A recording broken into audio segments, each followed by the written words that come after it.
Assalomu alaykum. Davramiz yana siz bilan. Bugungi suhbatdoshimni uning ijtimoiy tarmoqda yozgan posti orqali tanishtirmoqchiman. Hozir o'qib beraman. 22 yoshdaman, oilalikman, qiz farzandim bor.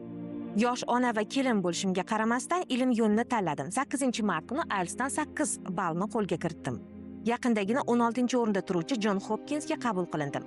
Diplomatiya universitetini bakalavr va magistraturasini grant asosida o'qib, qizil diplomga bitirganman. Prezidentimizdan ota-onamga bir necha bor rahmat eshittirganman va qo'llaridan kelajak bunyodkor medalini ham olganman. Amerika Qo'shma Shtatlariga 3 marotaba grantlar asosida borib o'qidim. Belgiya, Fransiya, Niderlandiya, Turkiya, Hindiston, Qozog'iston, Birlashgan Arab Amirliklari kabilar ham bilim ortidan zabt etilgan. Siz ham shunday bo'lishingiz mumkin. Bu postni bizning davramizning bugungi mehmoni Gulruhbonu Shokirova yozganlar. Xush kelibsiz Gulruh. Rahmat kattakon sizlarga taklif uchun avvalambor. Jahongir aka, Akrom aka, bugun juma kuni ko'rsatuvni yozib olyapmiz va yana bitta xush xabari bor Gulruhning. Hozir bir necha daqiqalardan so'ng ko'rsatuvni yozib bo'lganimizdan so'ng El-yurt umidi fondining stipendiyati sifatida bu yil grantni qo'lga kiritgan, stipendiya qo'lga kiritgan. Mana shu marosimga, taqdirlash marosimiga shoshib turibdi Gulruh. Rahmat kattakon, rahmat. Gulruh bilaman, suhbatlashadigan mavzularimiz, hikoyalarimiz juda ham ko'p. Ayniqsa prezidentimiz bilan kamida 3 marta adashmasam uchrashgansiz. Bular haqida ham eslashingizni xohlardik.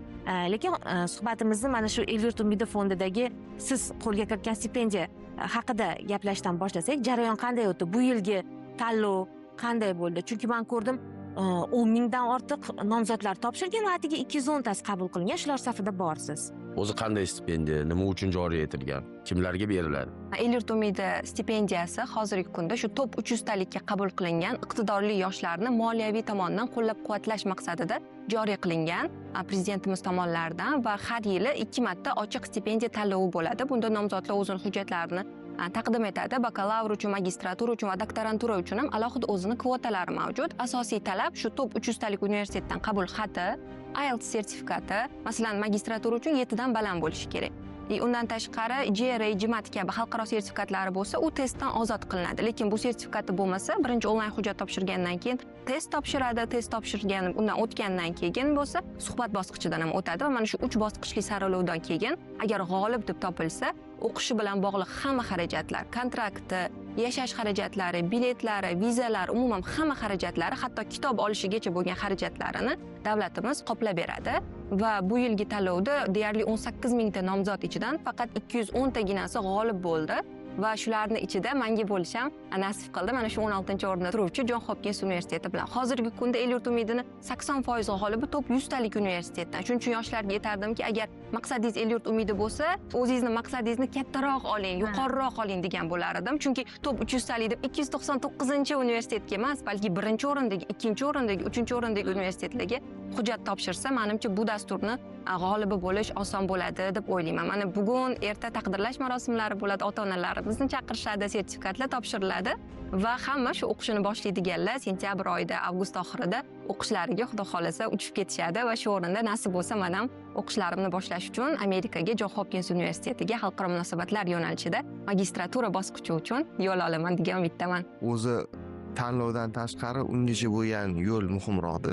To'g'ri. Amerika Qo'shma Shtatlarida joylashgan dunyoning top 20 talik oliy o'quv yurtiga kirish juda katta tanlovdir. Mana hozir o'zlari aytdilar, ya'ni 18 ming nomzoddan 200 nafari tanlab olingan.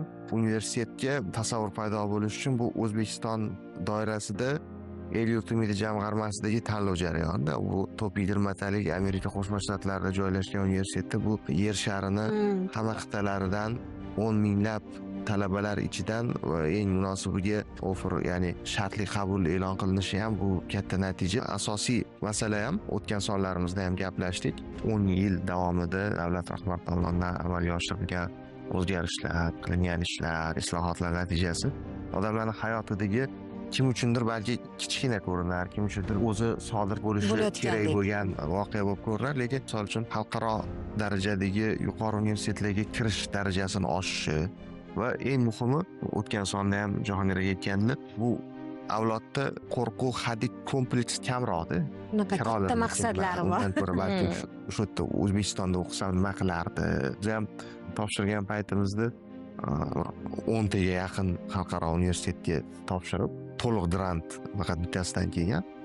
Shu jarayonda ham juda ko'pchilikda ham fikr bo'lardi. Hozir nima keragi bor? Mana stipendiyatida man imtiyoz bor-ku, shu yerda o'qisa ham bo'ladi-yu. Bu xuddi shunaqangi gap jamiyatda hamma qatlamida bor edi. Oiladan tortib, o'zingizni talaba do'stlaringiz, jamiyat ko'chada balkim nimada qilib, qiz bolaga bu 2 barobar ko'proq bo'lgan. Ya'ni nima qiladi, borib nima qiladi. Hozir eng katta o'zgarish ham, eng katta yutuq ham bu tafakkurdagi, fikrlashdagi, zehniyatdagi o'zgarishda. Ya'ni to'siq yo'q.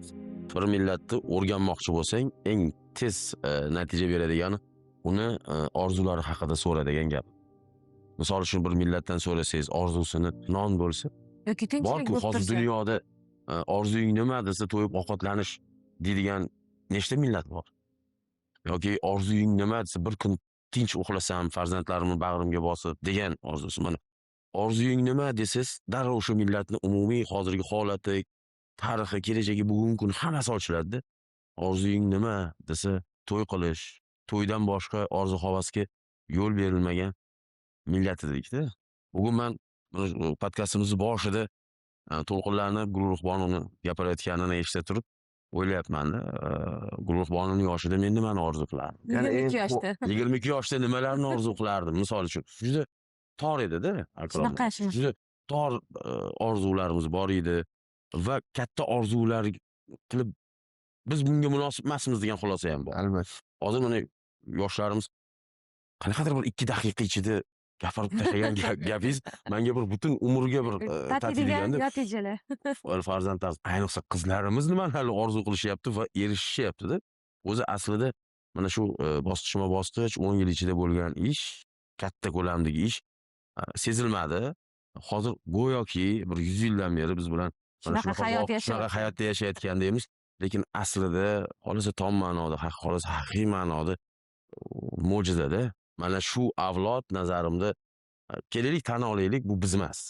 Bugun Gulruhbonning avlodi bu biz emas. Bularning orzulari hurmatli prezidentimiz xohlagandek, orzu qilgandek kosmoslarga qadardi. Buni to'g'risi men hozir Gulruhbonni bemalol mana shu universitet, 16 ta universitet, men bu yerga boraman, stipendiya yutib oldim. Men qo'rqib qoldim-da, cho'chib qoldim.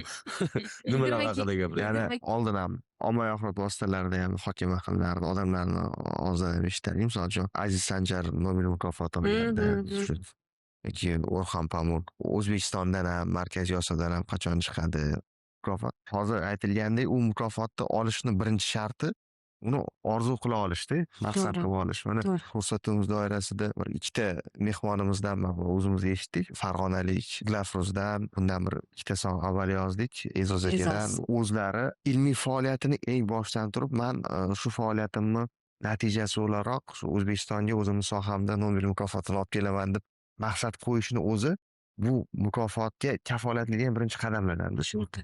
Nobel haqida bemalol gapiryapti yoshlar. Men Nobelni olib kelaman. Oskar haqida bemalol gapirishyapti. Biz deyarli bu haqida o'ylamaganmiz. Orzu haqida gapirdingiz va xuddi shu savolni men guvoh bo'lganman o'sha voqeaga. 2021-yilda prezidentimiz Gulruhni o'ziga berganlar. Orzungiz nima Gulruh debdi. Keling shu voqeani eslaylik. O'shanda davlat rahbariga taklif bilan chiqqaningiz va sizni ko'p yozgansiz tarmoqdagi o'sha yosh diplomat kanalingizda. Sizni muvaffaqiyatlaringizning burilish nuqtasi o'sha uchrashuv bo'lgan. Albatta 2021-yil 15-yanvar kuni xuddi kecha bo'lgandek har doim yodimda qoladi va o'ylaymanki umrimning oxirigacha shu kunni hech qachon unuta olmasam kerak deb. Endigina birinchi kurs talaba, diplomatiyaga kirgan, grantga kirgan, orzular osmon.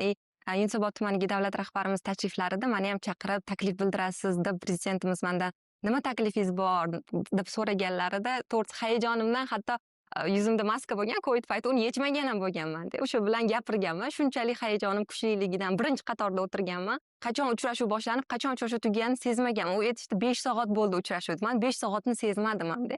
O'sha kuni taklif berganman prezidentga talabalar amaliyotini chet eldagi elchixonalarimizda tashkil qilish bo'yicha. Prezidentimiz bu taklifni qo'llab-quvvatlab, siz birinchi bo'lib o'zingiz Amerikaga ketasiz davlat hisobidan. O'sha yerda elchixonamizda amaliyot qilasiz, tajriba orttirasiz deb o'zimni jo'natganlar.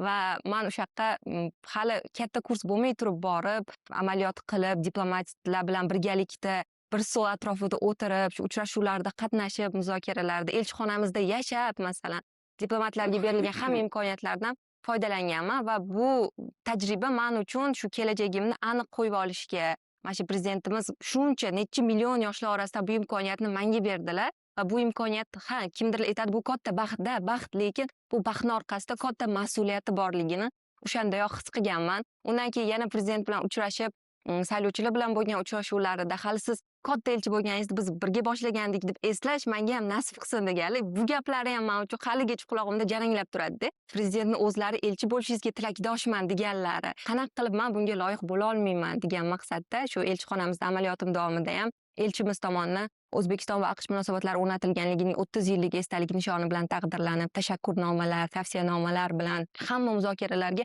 yonlarida o'tirganman elchimizni. Eshitib, ingliz tilida suhbat qilib ular bilan bu bo'yicha ma'lumotnomalar yozib, ya'ni hali katta kurs bo'lmagan bu talabaga bunchalik mas'uliyatni ishonilishi o'ylaymanki, mana shu kelajakdagi yutuqlarim uchun bitta poydevor bo'lib, qurilib kelishni boshlagan deb o'ylayman. Va undan keyin ham 3-kursimni yakunlab, 4-kurs bitiruvchi kurs paytim ham tanlov asosida endi shu prezidentimiz bu topshiriqni tizim qilib yo'lga qo'ydilar, qarorlar qabul qilindi. Endi shu 3-kursni bitirganda hamma talabada bu imkoniyat bor. Xalqaro yo'nalishda tahsil olayotgan. Va nafaqat Amerikaga, Yaponiya, Buyuk Britaniya, Germaniya, juda ham ko'p Hindiston, Rossiya hamma davlatlarga bu imkoniyat bor. Elchixonalarimiz bor davlatga va nafaqat diplomatiya, sharqshunoslik, yuridik va iqtisodiyot universitetlarida ham xalqaro munosabatlar yo'nalishida bu imkoniyat bor. Va mana shunga men ham tanlovdan o'tib, hamma qatori bu taklifni men berganman. Men tanlovsiz deb emas, tanlovdan o'tib, keyin Bryusselga borib, Belgiya qirolligidagi elchixonamizda ham bir oy mobaynida o'tda ham amaliyot qildim, Yevropa muhitini ko'rdim. O'tda ham amaliyotimni muvaffaqiyatli tamomlab, elchimizdan tashakkurnomalar olib keldim. Va mana shu amaliyotlarim davomida prezidentimiz kelajak bunyodkori davlat mukofoti bilan taqdirlandilar. Umuman aytganda men bemalol prezidentga chiqib taklif bera olganim, o'zimni ichimdagi shu maqsadimni talabalar chet elda amaliyot qilsin. Bu oddiy narsa emas. Bunga davlat budjetidan ajratilayotgan pul, elchixonalarimizda bunga yaratilayotgan sharoitlar, bular oson narsa emas deb o'ylayman va shu taklifni berib, bu taklif hozir ishlayotgani, buni ketidan o'zim 2 marta amaliyot qilganim o'ylaymanki, bu mana shu yurtimizdagi prezident va yoshlar o'rtasida to'siq yo'qligi deb o'ylayman. O'sha amaliyotga borganimda ham chet elliklar bilan ko'rishganimizda san qanaqa qilib kelding bu yerga deyapti. Biz hech qaysi elchixonaga talabamizni olib kelmaymiz, diplomatlar bilan ko'rishdim. Ayniqsa diplomatiya o'ziga xos sirli, yopiq elchixonalar deb tushunilgan. Shunda hayron qolishgan edi. Lekin shunaqa imkoniyat bizda bor va o'ylayman bundan muvaffaqiyatli foydalanib ishonchni oqlashimiz kerak deb o'ylayman. Bu juda to'g'ri va talaba uchun foydali qaror bo'lganini bir isbotida. Xalqaro munosabatlar, xalqaro iqtisodiy va shu sohaga yo'nalishlarda asosan ixtisoslashish juda muhimdir. Va ma'lum bir kursdan keyin bu ikkinchi xorijiy til va ma'lum bir mintaqalarga ixtisoslashuv bo'ladi va ixtisoslashuvda eng muhimi o'sha mamlakatni, o'sha mintaqani, bu Yaqin Sharq bo'ladimi, bu Osiyo Tinch okeani mintaqasi, Yevropa yoki Shimoliy Amerikami, uni tili va o'rganilgan nazariy bilimdan tashqari o'sha davrdagi, o'sha davlatdagi madaniy muhitni borib ko'rish ham juda muhimdir. Odatlarini, bu talabada unikal imkoniyat bo'ladi. Til imkoniyatlaridan tortib o'rgangan nazariy bilimlari o'sha joydagi real voqelikka qanchalik yaqinligini o'zim ko'zi bilan ko'rib his qilish imkoniyati ham bo'ladi. Jon Hopkinsga otlanib turgan paytingizda so'ray, qaysi yo'nalishda o'qiysiz? Va Jon Hopkins bilamizki, dunyodagi, ayniqsa Amerikadagi dastlabki tadqiqot universitetlaridan biri, xususiy universitetlardan biri. U yerda o'qishni boshlashingiz bilan katta yirik mavzularni tadqiqotiga kirishishingiz kerak bo'ladi. Nima mavzuni, qanaqa yo'nalishni tanlagansiz va bu bilan bu yerda O'zbekistonda nimani o'zgartirishni istayapsiz? Jon Hopkins universiteti boshqa universitetlardan ko'ra ma'lum jihatlari bilan farq qilar ekan. O'zi xalqaro munosabatlar yo'nalishida butun dunyo bo'yicha 2-o'rinda turar ekan. Mana shu universitet va ta'lim dasturida ham boya aytib o'tganlaridek, ya'ni o'zingizga ma'lum region tanlashingiz mumkin. O'zingizni focus area deyiladi. O'zingiz qaysidir davlatni shu 2 yil davomida o'rganib borishingiz mumkin ekan. Ya'ni hamma fan tanlov asosida bo'lgani uchun siz o'zingizga loyiq bo'lgan, o'zingiz o'rganmoqchi bo'lgan, masalan, kimdir konfliktlarni tanlashi mumkin, kimdir muzokara san'atini tanlashi mumkin, kimdir Amerika misolida, kimdir Osiyo misolida, hatto Osiyo mamlakatlari misolida ham o'rganish mumkin ekan. Va men reja qilib turibman magistratura bitiruv ishimni xalqaro munosabatlarni rivojlantirishda ayollarning roli Markaziy Osiyo misolida mavzusida qilishni hozircha reja qilib turibman. Albatta bu hali professorlar bilan kelishib, ilmiy rahbar olib, balki qaysidir joyi to'g'rilanib, sayqallanar. Lekin shu mavzuni, ya'ni ayollar rolini, xalqaro iqtisodiyotdagi rolini ochib berishga harakat qilmoqchiman va bu universitetdan men o'zim deyarli 50% miqdorida scholarship ham yutganman, ya'ni universitet o'zi scholarship berdi va qolgan miqdorini hozir endi El yurt umidi orqali qoplab beriladi. va mana shu Jon Hopkins universiteti Amerikani poytaxtida Washington DCda joylashgan. O'sha eng mashhur bo'lgan Capitol, Washington binolarini markazida joylashgan va o'ylaymanki, bu ham qanaqadir universitetga bir o'zgacha borganimizda taassurot beradi deb o'ylayman, status beradi deb o'ylayman va undan tashqari bitiruv oldi guruhlarga bo'linib, haqiqiy hayotdagi biron muammoga yechim berilar ekan. Ya'ni o'sha davrda nima muammo bo'layotgan bo'lsa, haqiqiy bo'layotgan muammoga guruhlarga bo'linib, talabalar o'zini real capstone project deyiladi, ya'ni haqiqiy o'zini proyektini ishlab chiqishi kerak ekan. Bu tomoni ham menga juda ham yoqdi.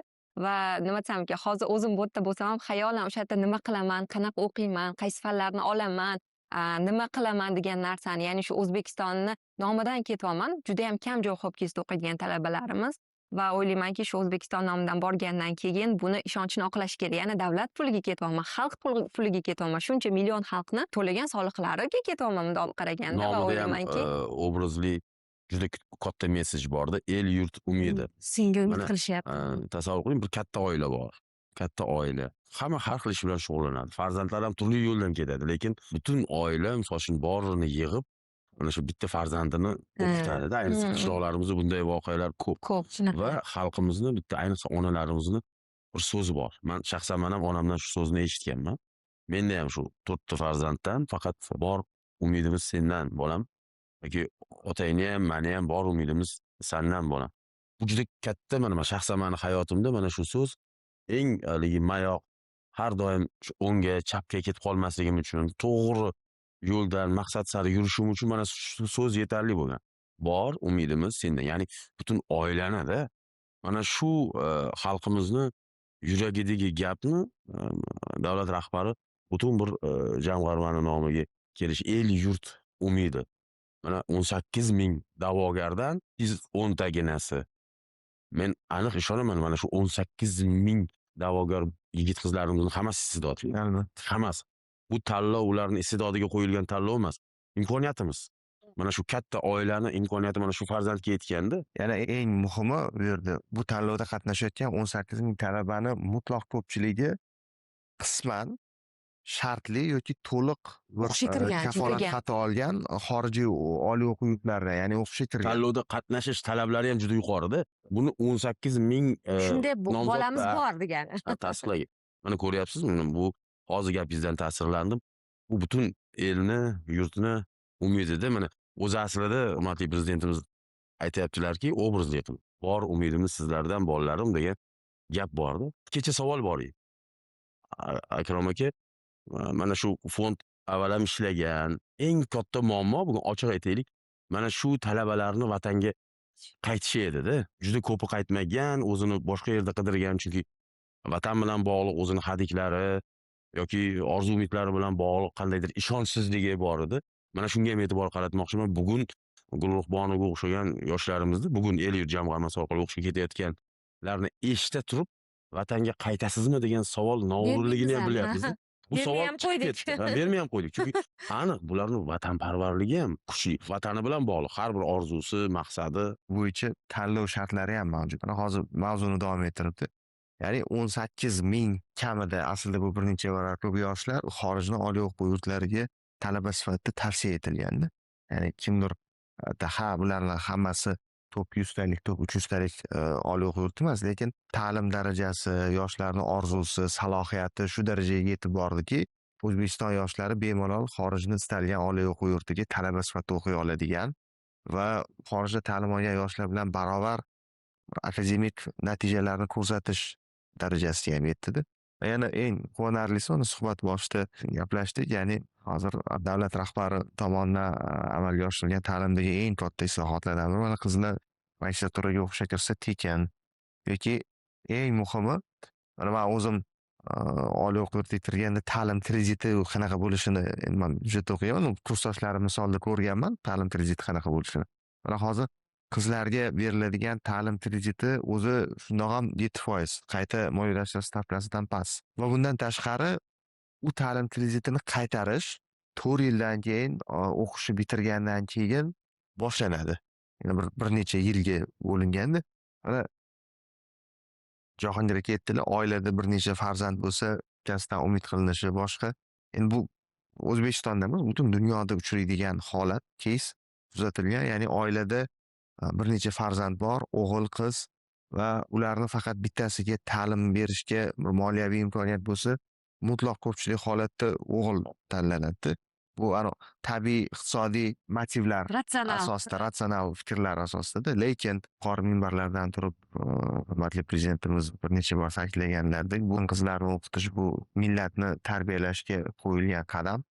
Va shuning uchun ham hozir ota-onalarda ham hech qanaqangi bir nima desam to'siq yo'qda, sabab yo'q O'zi- qizini o'qitmasligi uchun. O'zi davlat rahbari bundan buyog'iga bizni davlat sifatida va millat sifatida xotin-qizlarga, ayollarga, qizlarimizga munosabat qanday bo'lishini bir ibrat sifatida ham ko'rsatib qo'ydilar-da. Butun o'sha mamlakat, ayniqsa otalarimiz, buvalarimiz va yigitlarimiz ochig'ini aytish kerak, davlat rahbaridan biz ibrat oldik. Mana shaxsan menda ham ikkita qizim bor. Har safar qizlar podkastimizga tashrif buyurganda, ular o'z orzusiga yetgani haqida aytganida, mana bugun Ayizaxonning farzandi o'sha Al-Beruniy maktabiga kirgani haqidagi bir quvonchli xabarni eshitdik. Mana shu Rahmat. paytlarda baribir biz shu haqda o'ylashni boshladik-da. Bizni faxrimiz, orzularimiz bolalarimizni o'qishga kirgani, ular katta-katta universitetlarga orzu qilayotgani sezilmayapti. Orzu-havaslarimiz o'zgarib ketdi. Oddiydek qabul Biz qildik. qiz tug'ilgan kundan boshlab sandiqqa sarfa qo'yadigan millat edik. Yaqindagina mana o'sha Gulruh Bonoga o'xshagan qizlar tug'ildimi, biz buni sarfasini yig'ib maktabni bitirishini kutarmidik. Darrov turmushga ber, uni farzandi yangilik bormi? Farzandi tug'ildi, beshiy to'y, beshiy to'ydan keyin eshiy to'y, eshiy to'ydan keyin teshiy to'y ketdi. Mana shu bilan ovora to'y, hasham, farzand tug'il, na ayollarni sog'lig'i, na tug'iladigan farzandlarning sog'lig'i. Faqat mana shu. Endi bir narsani ham ochiq aytish kerak. O'zi xalqqa boshqa narsani xohlash, boshqa orzularni ga intilish imkoniyati berildimi? Xalq ham o'sha berilgan imkoniyatga qarab surildi. Mana shu katta narsani men xohlardimki, nafaqat katta avlod, Gulruh Bononing tengdoshlari sezish kerak. Davlat rahbari, hurmatli prezidentimiz, misol uchun, bu siyosiy iroda deb gapiryapmiz-ku. Mana shu ham qanaqadir navbatchi so'zga aylanib qoldi. Bu shunchaki siyosiy iroda emas bu. Bu millatga, bu xalqqa bo'lgan juda katta muhabbat bilan qiladi. Agar mamlakat liderida, prezidentda u saylangandan keyin hamma narsa bo'lishi mumkin. Bilim, tajriba, siyosiy iroda bo'lishi ham mumkin. Aql, zakovat. Lekin bizni prezidentimizga o'xshab xalqqa, millatga juda katta muhabbat, sevgi bo'lmasa, mana bu ishlar amalga oshmaydi. Har doim aytaman, mana shu hozir natijalarni ko'ryapmiz. Lekin aniq hammamiz sog' salomat bo'lib shu kunlarni ko'rib yuraylik. Hurmatli prezidentimiz mana shularning haqiqiy mevalarini ham o'zlari ko'rsinlar. Bu o'ylaymanki yana 5-10 yilda biz umuman boshqa sifatdagi O'zbekistonga aylanamiz. Hozir biz o'qishga kirishni nishonlayapmiz. Hali o'qishga kirgandan keyin bu yo'lning boshi. Mana shuni aytyapman. Ishda buni amaliyotda ko'rsatadigan yoshlar ham hali shunaqa ketma-ket yetilib chiqadi. Gulruh Bononi yana bir jihatini tanishtirmoqchiman. Muvaffaqiyatlar yuqumli bo'ladi. Bir qiz yutsa, mahalladagi hamma qizlarning ko'yniga g'ulg'ula tushadi. Qaysidir ayol uyda chuchura tugishni boshlasa, mana shunaqa pul topay deb mahalla shunga ixtisoslashadi. Buni prezidentimiz o'zlari ham aytadilar-da. Ayollarda shunaqa kayfiyati borligi bu foydaga xizmat qiladi. Gulruh qiziq jihati alohida bir kichkina o'sha tarmoqlarda community ochib, qizlarga ham xorijiy universitetlarga, top universitetlarga kirish yo'llarini o'rgatyapti. Men o'qib chiqdim postlarini qanaqa qilib motivation letter yozish kerak, ya'ni xat yozadi-yu xorijiy universitetlarga. Qanaqa essay yozsa, insho yozsa qabul qilish ehtimoli baland. Qaysi hujjatlarni qachon boshlab to'plash kerak, qaysi akademik natijalarni qaysi darajaga yetkazish kerak. Bunaqa yoshlar bir-birini qulog'idan tortib olib chiqyapti-da. Bu zo'r narsa. Gulruh shogirdlari ham bor hali. Tasavvur qiling, o'zi talaba. Ularning ham yutuqlari bor. Albatta. Gapirib beringlar. O'zim shu har xil yutuqlarga erishishni boshlaganimdan keyin shunaqa kichkina o'zimni qizlarni rivojlanishiga oid nomi ham G Development, ya'ni Girls Development, qizlarni rivojlantiruvchi nom qo'yganman. 350 dan ortiq hozirgi kunda o'zimning o'quvchilarim bor va ularni ko'pchiligi biri Yaponiyada o'qiyapti, biri Fransiyada o'qib keldi, biri Amerikaga ketdi o'qishga, Yevropani har xil grantlarni o'qib kelganlari bor. Umuman o'quvchilarimning yutuqlaridan har doim faxrlanaman. Uch alohida kanalim ochib natijalarni ham berib boraman o'quvchilarimni, ya'ni o'quvchilarimning natijalari qaysidir ma'noda manikidan ham ko'p deb ayta olmayman. Shunaqa zo'r o'quvchilarim bor va har doim rahmat yoki ota-onasi rahmat aytganda juda ham boshqacha tuyg'u bu. Chunki o'zimda ham qiz farzandim bor. Qiz farzandingizni hali kichkina 1 yosh bo'lsa ham nimadir yangi narsa o'rgangani, bitta dada deganiga ham qanaqa xursand bo'lib ketamiz-da ona sifatida. Va o'sha qizlarini xorijiy universitetlarga kirganlari ota-onasidan rahmat eshitish ham bu faqat o'zim emas, balki shuncha insonga foydam tegayotganidan xursandman va o'ylayman, bundan ham ko'proq qizlarga, bundan ham ko'proq yoshlarga shu foyda berishga harakat qilaman deb o'ylayman. O'zi mani oilam juda ham ziyoli oila. Ko'pchilik aytadi, oddiy oila maniki. Yo'q, maniki oddiy oila emas, maniki ziyoli oila. Haqiqatdan ham faqat davlat ishida, bizning oilamizda davlat ishidan boshqa joyda ishlaydigan odam yo'q. Hamma davlat xizmatchisi. Bujonim 37 yil maktabda dars berganlar. 37 yil bir joyda dars berganlar. O'zimni onam 30 yildan beri bir joyda ishlaydilar. Va bakalavrni a'lo bahoga bitirib, magistraturani a'lo bahoga bitirib, hozir mana 50 ga yaqinlashgan bo'lsalar ham PhD darajasini himoya qilib, mana onam falsafa doktori bo'ldilar. Va bu men uchun qanaqa faxr. Hammaga faxrlanib aytaman, mana onam PhDlar, mana onam falsafa doktorilar debdi. Umuman shunaqa ziyoli insonlarning oilasida bo'lganim uchun ham birinchi o'rinda o'qi, uy ishlari mayli qo'yur, o'qi bolam deb har doim rag'batlantirilgan. Hamma Adijonimga savol beradi-da, 18 yashar qizingizni Amerikaga jo'natib yubordingizmi deb. Jo'natdim deydi Adijon. Nega jo'natmasligim kerak? Davlat rahbari topshiriq berdi qizimga. Faxr-ku bu. Qanaqa qilib men qizimni jo'natmasligim kerak? Endi 18 ga to'liq, sentyabrda 18 ga to'ldim, noyabrda Amerikaga uchib ketdim-da. Yangi 18 yoshga to'lgan qizman. Adamlar shunaqa deb so'rashganda, ishondingizmi qizingizni deb. Va hozir mana turmush qurdim, oilali bo'ldim va bu oilamda ham shunaqa. Ya'ni ilmimni juda ham hurmat qilishadi. Oyijonim magistraturaga o'qishga ketganimda ishonasizmi, masalan, kelinsiz kelib ovqat qiling demaganlar-da, ovqatlarimgacha qilib kutib o'tirganlar magistratura o'qiyotgan paytimda. Kelinlarga bo'lgan munosabatlarimiz ham o'zgardi. Yoki mana chaqalog'im tug'ildi va bolam hali 6-7 oylik paytida IELTSdan 8 oldim. Bu o'z-o'zidan emas, buni ortida qancha tayyorlanish turibdi. Bunda qaynona oyijonim, bering bolani, siz darsingizni qiling deb eshigimni yopib ketgan paytlar turibdi. Buni ortida bolamni necha soatlab qaynonam ushlab turgan paytlari turibdi. Turmush o'rtog'imni qancha qo'llab-quvvatlovlari, masalan, yo'q, siz mani xotinimsiz, siz bu ayollik vazifalaringizni qiling demadilar, magistratura o'qing dedilar, top universitetga topshiring dedilar. Birgalikda hayajonlanib javoblari chiqqanida kutib buni faxrlanib, masalan, hozir qaynona oyijonim ham, adijonim ham faxrlanib yurishadi deb o'ylayman. Turmush o'rtog'im ham va kelajakda qizim ham mendan faxrlanishini xohlayman. Javlon Javliyevning Qo'rqma asarida bir gap bor edi. Onalik bu qo'rqoqlarni tug'ish emas, onalik bu mardni tarbiyalash. Va shu mardni tarbiyalaydigan ona bo'lish uchun ham harakatdaman. Ko'pchilik farzandli bo'lgandan keyin bo'ldi, shu farzandim ekan, shuni oqyuvib, oqsharab, katta qilsam bo'ldi ekan, qornini to'q qilsam bo'ldi ekan. Yo'q, bu shunaqangi mas'uliyatki bu farzand. Bu missiya, juda ham katta missiya bu. Va u uchun ham endi 2 barobar harakat qilish kerak. U uchun ham kamroq uxlasak ham ko'proq harakat qilishimiz kerak deb harakatni boshladim. Orzu haqida gapirdik-ku, eshityapsizlarmi? Nimalar haqida, qanday masshtab haqida gapirdik? Hayolimdan o'tdi. Bu millat Buxoriylarni, Xorazmiylar, Ulug'bek, Amir Temurlarni tarbiyalagan, nega hozir tarbiyalolmaydi, boshqa deydi.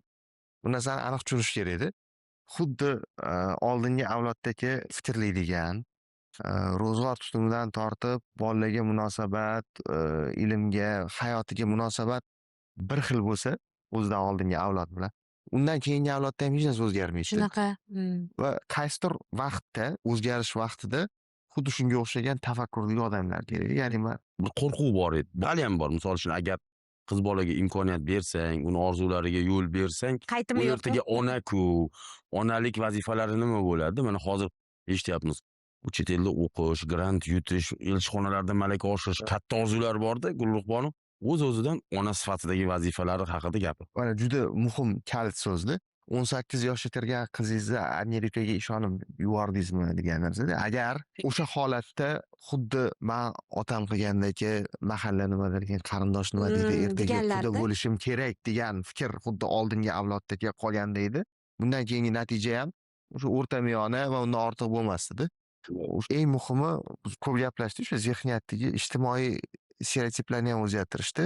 Ya'ni farzandga munosabat, ochiq va qo'pol aytganda qanaqadir ilinj bir qaragandagi investitsiya emas, bu nafaqat o'ziga va jamiyatga foyda keltiradi. Men juda bir quvonch bilan eshitdim. Mana bu juda yaxshi qadriyat, odat.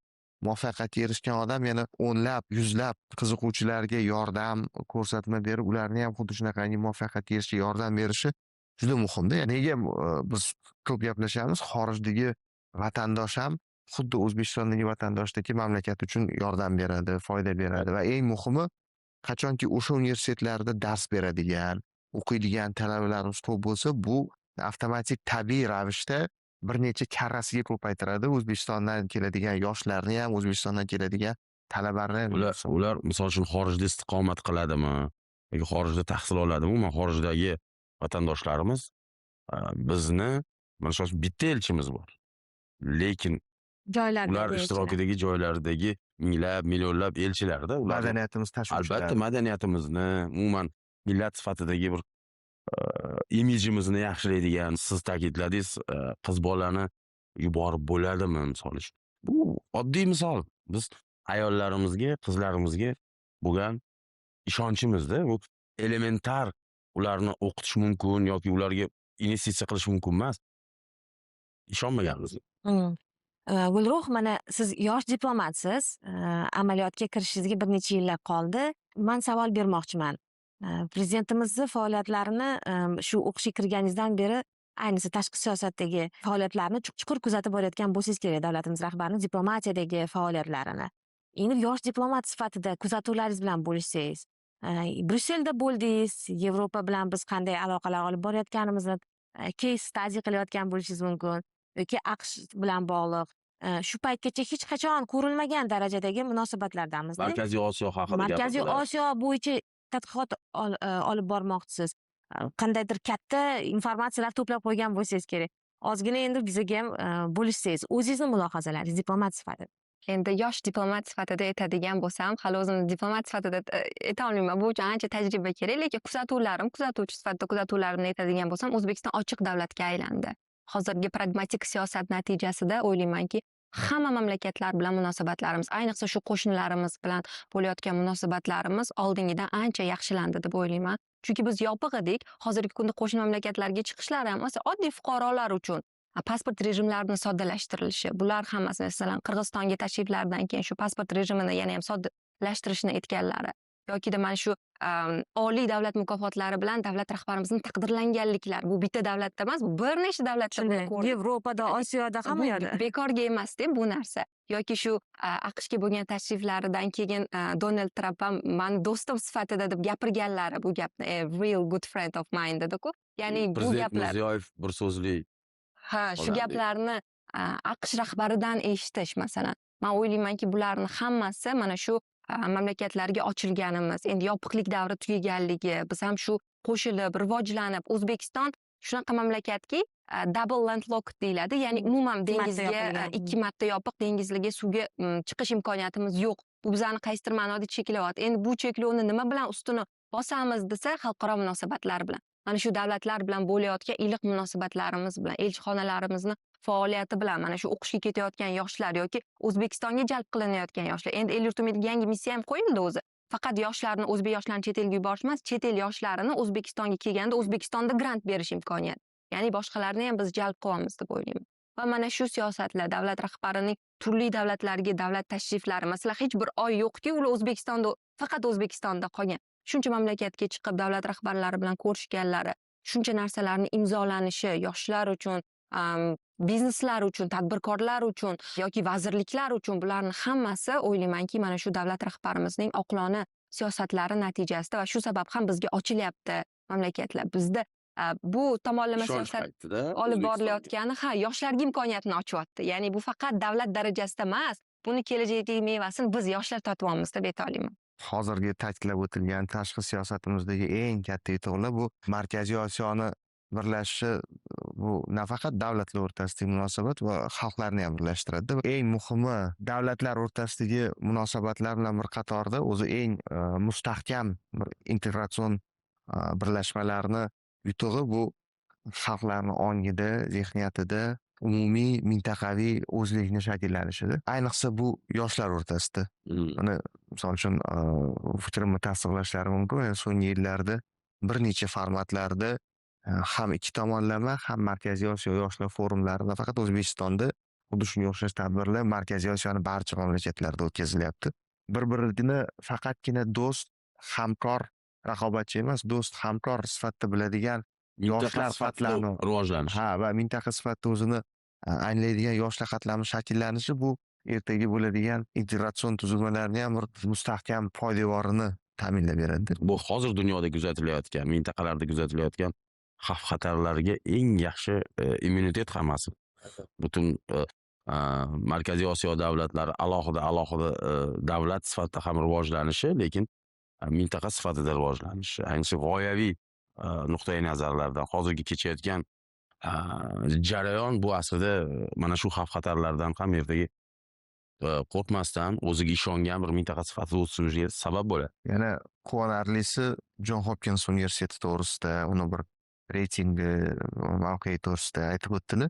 Eng muhimi bu tadqiqot universiteti ta'lim tizimidagi yutug'i farqi shundaki, bu yerda misol uchun magistraturada umuman g'arb davlatlarida yoki ilmiy ish qilganda ma'lum bir sohani yaxshi bilish emas, balki ma'lum bir fan sohasida bir fundamental tadqiqotda yoki bir amaliy muammoga yechim taklif qilishga qaratilganda, ya'ni tadqiqot savoli deyiladi, research question, shunga javob topish uchun qaratiladi. Butun sizni yozayotgan dissertatsiyangizdan tortib tadqiqotingizga, ya'ni siz fanga shu muammoga nima bera olasiz va bera olgandagina dissertatsiyani yoqlash mumkin, uni bir amaliy qo'llash va men juda xursand bo'lib eshitdim. Markaziy Osiyodagi munosabatlar va ular o'rtasidagi hamkorlikda ayollarning roli, tadqiqotni o'zi ham O'zbekiston uchun muhimdi. Ham yuborilayotgan talaba bu birinchidan yaxshi mutaxassis sifatida biz uchun kerakligi uchun, ikkinchi tomondan ularni qilayotgan tadqiqotlari ham ertaga o'zini amaliy natijasini O'zbekistonda berish kerak edi. Gulruh gapiryapti, men o'zim balki yoshlar kategoriyasiga kirarman global nuqtai nazardan. O'zbekiston uchun 30 yoshgacha yoshlar qatlab, meni yoshligim besamar o'tibdi deyapman-da. To'g'risi ichimda shunaqa qirinda bilan o'tiribman. Gulruh hamma davr o'zidan avvalgi, o'zidan keyingi davrni tanqid qiladi. Biz boshqacha edik, biz unaqa edik deb, lekin men bugungi davr odamlari aniq aytadi, sizlarga juda ham yaxshi imkoniyat berilgan va siz ulardan yaxshi foydalanayotgan yoshlar qatlamisiz. Men buni bemalol ayta olaman.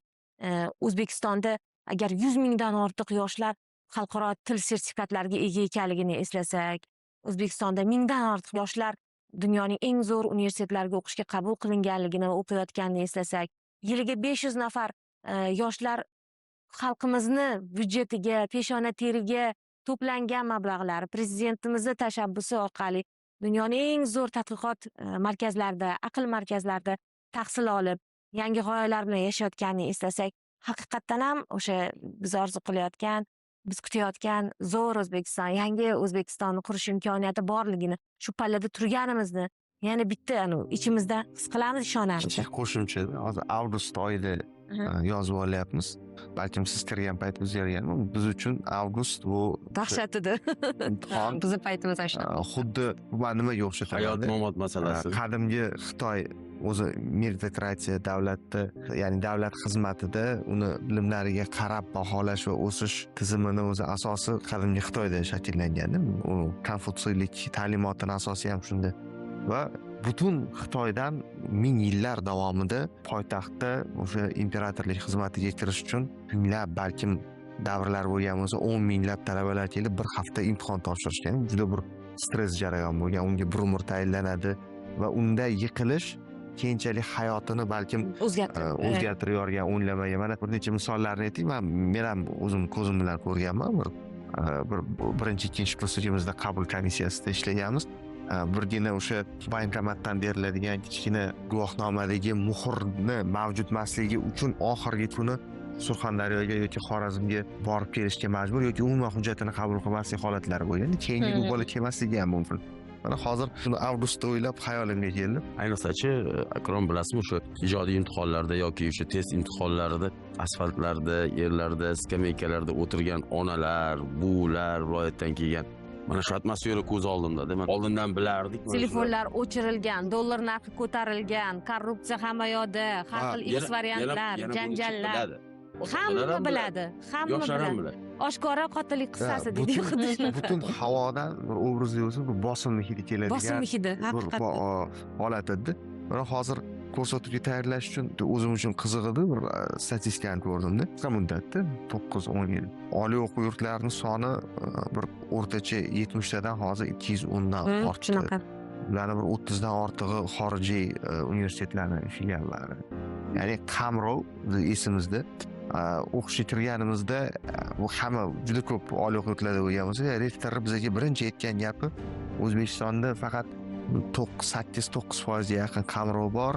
10 tadan bitta bola kira oladi, shuning uchun baxtlisizlar, shuning uchun qo'pol qilib aytsa biz nima buyursak shuni qilishinglar kerak degan bir mesajni yetkazish uchun shu orqali aytilardi. Mana hozir 42% dan ortdi. Bu juda katta natijada. 10 yilda bu katta hisoblash qiyin bo'lgan. Ya'ni eng muhimi mana yaqinda bir necha axborot saytlarida ham berildi. Ya'ni 1,5 milliondan ortiq mavjud talaba bor O'zbekistonda.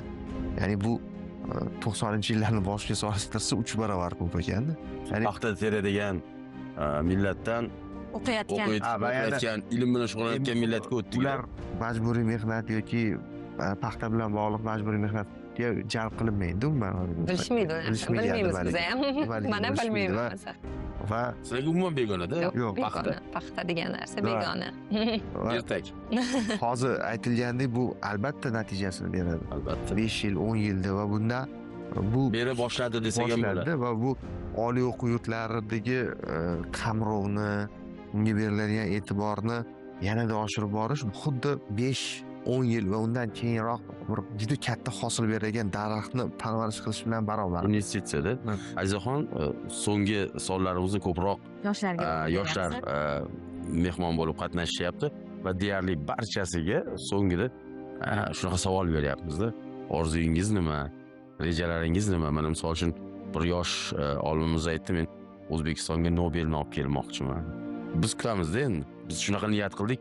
Siz Nobelni olganingizda Davra podkastda yana gaplashamiz. Aniq, real sizni orzuyingiz nima? Elchi bo'lishmi? Elchi bo'lsa qaysi davlatda elchi bo'lmoqchisiz? Mana shu haqida bilish juda ham qiziq.